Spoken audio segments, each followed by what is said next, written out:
bienvenue sur ma chaîne d'actualité. Ici vous aurez toutes les informations, sur tout ce qui se passe dans notre monde, les dernières actualités et celles du moment. N'hésitez pas à vous abonner, et à activer la cloche de notification pour ne rater aucune des prochaines vidéos. Avec sa politique zéro Covid, la Chine a pris des mesures de confinement drastiques. Le mois dernier, le gouvernement a mis sous cloche Shanghai, ville de plus de 25 millions d'habitants. Depuis un mois, la population doit rester cloîtrée, et cela a eu pour conséquence de fragiliser les personnes vivant dans la rue. Une femme sans abri s'est ainsi confinée dans une cabine téléphonique.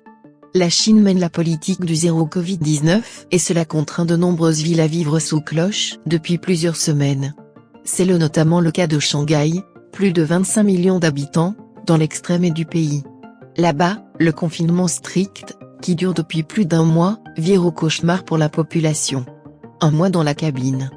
Les habitants, qui doivent rester cloîtrés dans leur logement, se plaignent de ne pas recevoir assez de nourriture de la part du gouvernement, et hurlent leur colère depuis les fenêtres. Mais pour d'autres, c'est encore pire. À l'image de cette femme sans domicile fixe, travailleuse immigrée, qui a été contrainte de se confiner dans une cabine téléphonique avec son chien, rapporte Vice, magazine canadien mensuel. Un habitant de l'immeuble d'en face a pu observer la routine quotidienne de cette quinquagénaire, qui ne sortait que très rarement autour de son abri de fortune pour promener son chien et aérer sa couette. De nombreux travailleurs migrants dépendent de leurs employeurs pour se loger et se nourrir, a expliqué Pungay, professeur à l'université Lingnan de Hong Kong. Mais difficile de trouver de l'argent en cette période de confinement, et donc de quoi se nourrir. De nombreuses personnes vivent alors à la rue, sur des cartons ou des tentes de fortune, ou encore sous les ponts.